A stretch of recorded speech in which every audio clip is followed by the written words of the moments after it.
मला हा रोल मला पुढे जायचं आहे. हो उमर भाऊ पहिला रोलिंग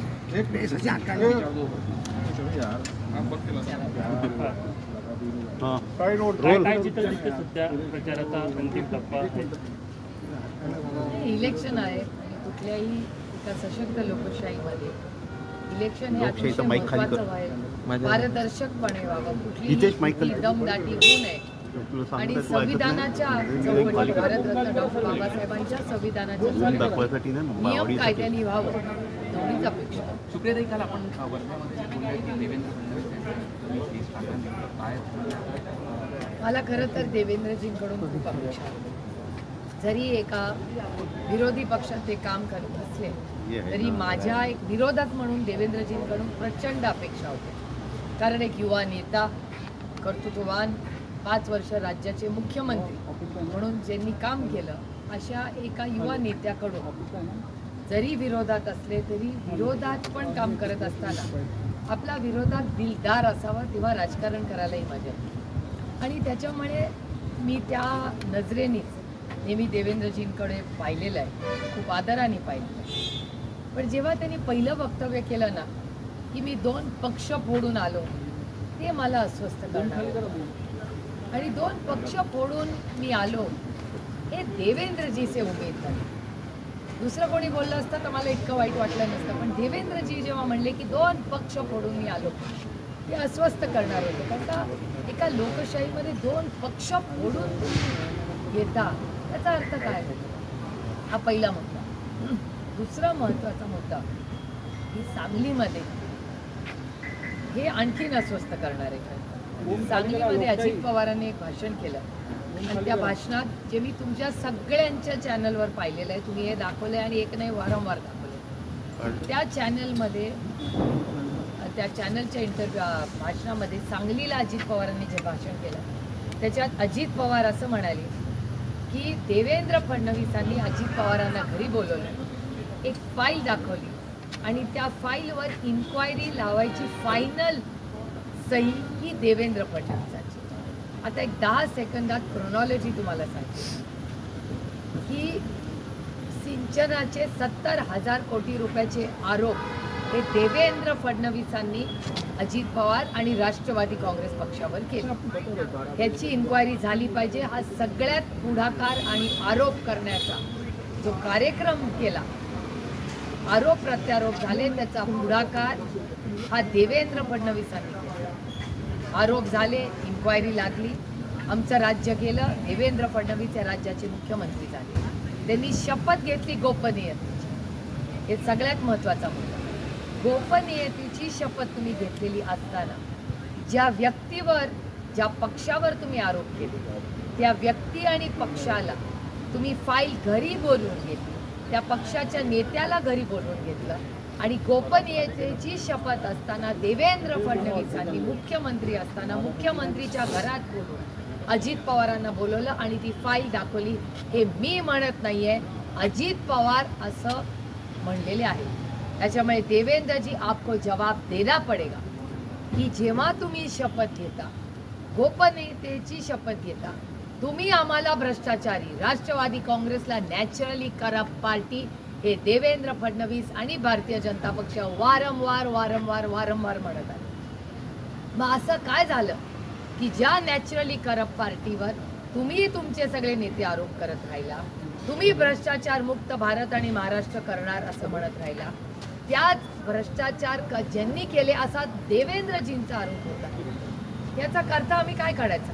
मग तो आरोप खोटा असेल तर देवेंद्रजींना राष्ट्रवादी काँग्रेस पक्षाची आणि त्यांच्या सगळ्या नेत्यांनी मान्य केलं पाहिजे की हो, आम्ही चूक केली, आम्ही खोटं बोललो या राज्याशी.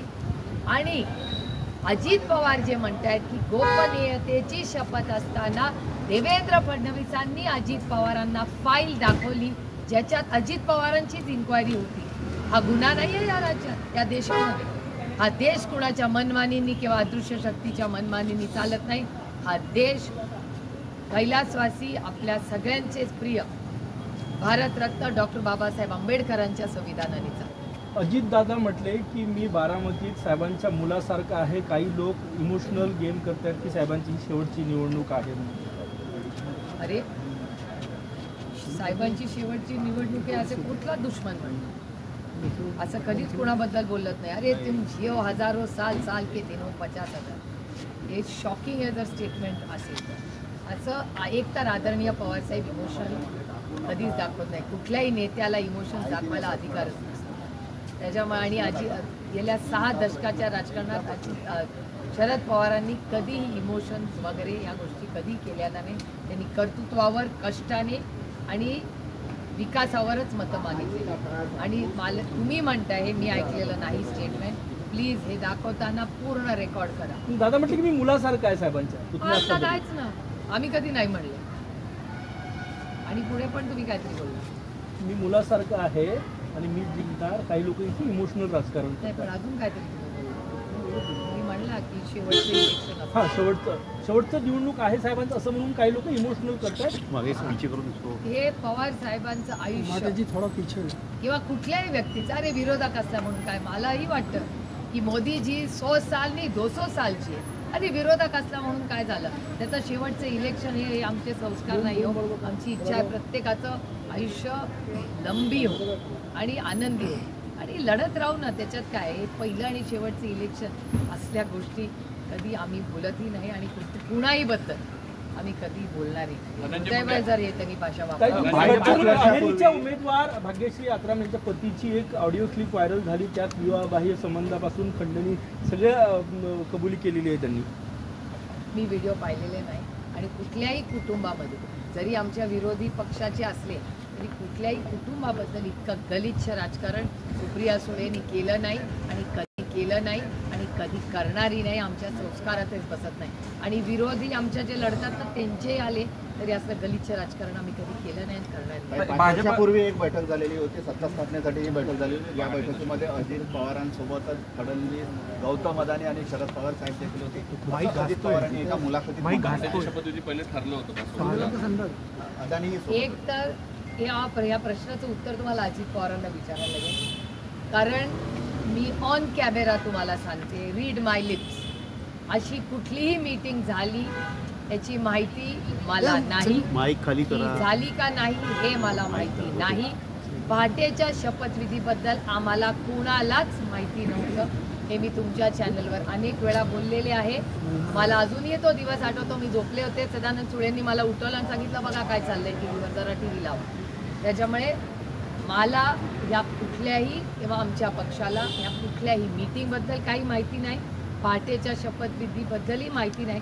त्याच्यामुळे या सगळ्या याची मीटिंग झाली का नाही, कुठे झाली, काय झाली, या सगळ्याचं उत्तर हे अजित पवारांना द्यायला लागेल. आम्ही कसं देणार? आम्हाला माहितीच नाही तर आम्ही उत्तर कुठून देणार? काही ज्या पद्धतीने निवडणूक आयोगाकडून बॅग तपासणी केली जाते, आता यामध्ये देवेंद्र फडणवीसांनी ट्विट केलं त्यांनी 5 नोव्हेंबरला त्यांची देखील बॅग सातत्याने विरोधी पक्ष नेत्याच्याच बॅगा कशा होत?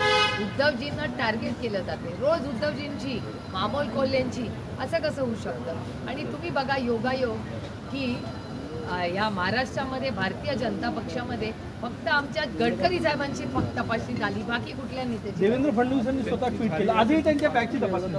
आज कशी काय झाली? कारण का टीव्हीवर 2 दिवस एवढं उद्धवजींचं बोलल्यामुळे आज लगेच त्यांची तपासणी झाली. इतके दिवस का नाही झाली आधी? उद्धवजींच्या आधी का नाही झाली? आणि जर झाली असेल तर त्यांनी आधी का नाही सांगितलं? आता सांगून काय उपयोग? भुजबळ साहेबांनी जितेंद्र आव्हाडामुळे राष्ट्रवादीचं नुकसान झालं असं धनंजय मुंडे म्हणाले. ठीक नाही, लोकशाही आहे, प्रत्येकाला बोलायचा अधिकार. भुजबळ साहेबांनी पवार साहेबांवर आरोप केले, शिवसेना पवार साहेबांनी फोडली असं सांगितलं. या राज्यात गेले 6 दशक काय होतं ते पवार साहेबांमुळेच होतं. यार पवार साहेबांवर बोलायला हेडलाईन होते ना, तुम्हाला काय प्रॉब्लेम आहे? ते होऊ ना द हेडलाईन, काय प्रॉब्लेम? सशक्त लोकशाहीमध्ये आम्ही जसं बोलतो तसं ऐकायची ताकद आमच्यात असली पाहिजे ना, म्हणून तर ती लोकशाही आहे. थँक्यू. थँक्यू.